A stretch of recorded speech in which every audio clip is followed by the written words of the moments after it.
Animesh office থেকে বাড়ি ফিরে সুপর্ণাকে ডাকছে। সুপর্ণা, তোমার জন্য একটা গুড নিউজ আছে। কি গুড নিউজ?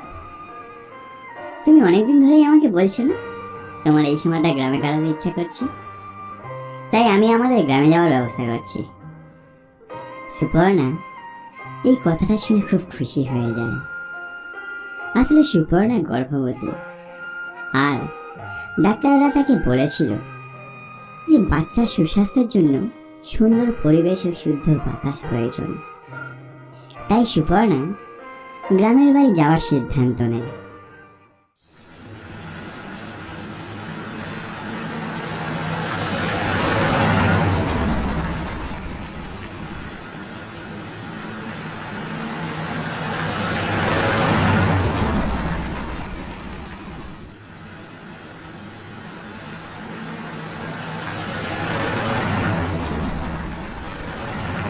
তারা একদিন সন্ধ্যাবেলা তাদের গ্রামের বাড়ি পৌঁছায়।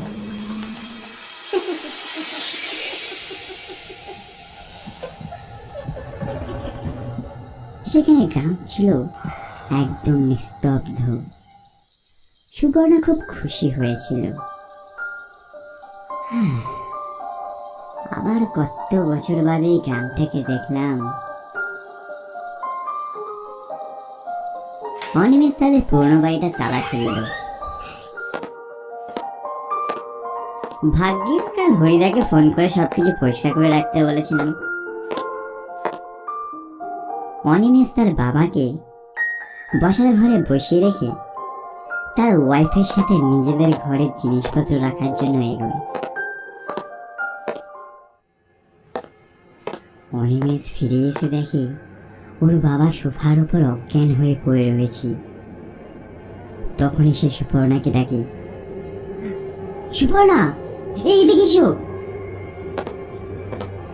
সুপর্ণা সেখানে আসতেই অনিমেষ বলে, বাবাকে এক্ষুনি হসপিটাল নিয়ে যেতে হবে, কিন্তু তোমাকে একা রেখে যাই কিভাবে বলো তো? না না, তুমি অত চিন্তা করো না, তুমি বাবাকে নিয়ে হাসপাতালে যাও, আমার কিছু হবে না গো।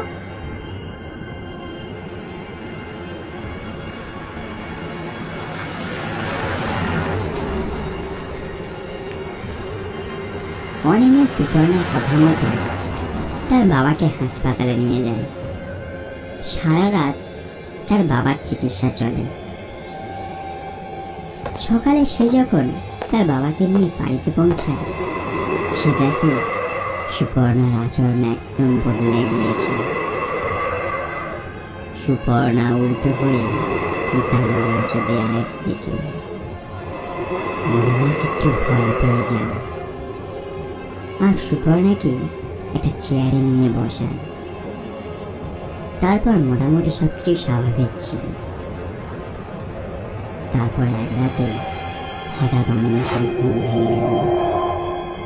সে দেখল সুপর্ণা তার পাশে নেই। অনিমেষ পুরো বাড়িতে সুপর্ণাকে খুঁজে, কিন্তু সুপর্ণা তাকে কোথাও খুঁজে পাচ্ছিস। তারপর সুপর্ণাকে খুঁজতে খুঁজতে সে বাড়ির বাইরে চলে আসে। সে দেখে সুপর্ণা ছাদের টিনের দিকে উল্টো হয়ে হচ্ছে। এটা দেখে অনিমেষ প্রচন্ড ভয় পেয়ে যায়। অনিমেষ তৎক্ষণাৎ দৌড়ে ছাদে যায় ও সুপর্ণাকে পিছন থেকে ধরে ফেলে। সুপর্ণা তৎক্ষণাৎ জ্ঞান হারিয়ে ফেলে। কিছুক্ষণ পর জ্ঞান ফিরতেই সুপর্ণা চেঁচাতে থাকে আর বলতে থাকে, ও এসেছে, ও নিতে এসেছে। শান্ত হও সুপর্ণা, শান্ত হও। কি কি এসেছে? কাকে নিয়ে যাবে?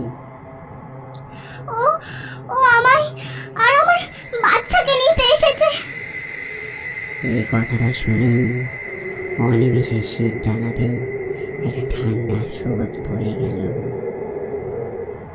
অনিমেষ বুঝতে পেরেছিল কোনো খারাপ ছায়া তার স্ত্রীর ওপর এসে পড়েছে। সে আর একটু দেরি না করে তৎক্ষণাৎ গ্রামের মন্দিরের পুরোহিতকে সঙ্গে করে তাদের বাড়িতে নিয়ে আসে। পুরোহিত এসে সুপর্ণাকে দেখে। তোমরা দুজনে বাইরে যাও। অনিমেষ ও তার বাবা ঘরের বাইরে চলে আসে। তৎক্ষণাৎ ঘর থেকে একটা চিৎকার শোনা যায়। অনিমেষ ও তার বাবা ভয় পেয়ে সেই ঘরের মধ্যে প্রবেশ করে। তারা ঘরে এসে দেখে সুপর্ণা বিছানায় নেই।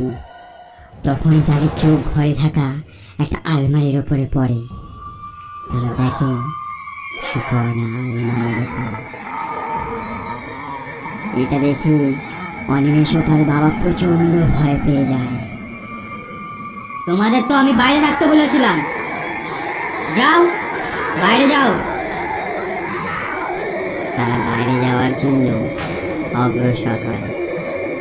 তখন তারা দেখে সুপর্ণার চেহারায় এক ভয়ানক হাসি। ওর হাতে একটা চাকু ছিল, যেটা দিয়ে সুপর্ণা তার নিজের পেটেই আঘাত করে যাচ্ছিল। চাকু মারার সময়ও তার মুখে সেই ভয়ানক হাসি ফুটেছিল। কিছুক্ষণের মধ্যেই সুপর্ণা অজ্ঞান হয়ে মেঝেতে লুটিয়ে পড়ে। এই দৃশ্যটা দেখে অনিমেষের বুকের ভেতরটা ফেটে যায় আর তার চোখ থেকে জল চলে আসে। সে কাঁদতে থাকে। সুপর্ণা,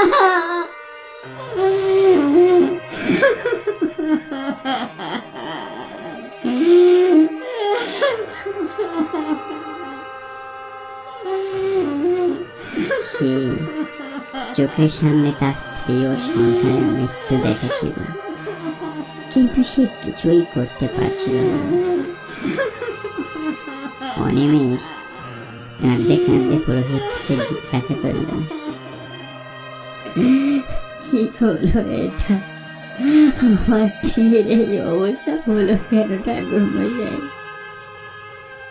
আসলে কিছু বছর আগে এই গ্রামের একটা ছেলে নিচু জাতের একটা মেয়েকে বিয়ে করে। বিয়ের 1 বছর পর মেয়েটি গর্ভবতী হয়, কিন্তু তার শ্বশুর বাড়ির লোক এটা মেনে নিতে পারেনি। একদিন তার স্বামীর অনুপস্থিতিতে তার শ্বশুর বাড়ির লোকেরা মেয়েটিকে ও তার পেটে থাকা সন্তানকে হত্যা করে। সেই থেকে এই গ্রামে কোনো গর্ভবতী মহিলাকে একা ছাড়া হয় না। সুপর্ণার ভাগ্য খারাপ ছিল, তাই জন্য সে মৃত্যুর কবল থেকে আর রক্ষা পায় না।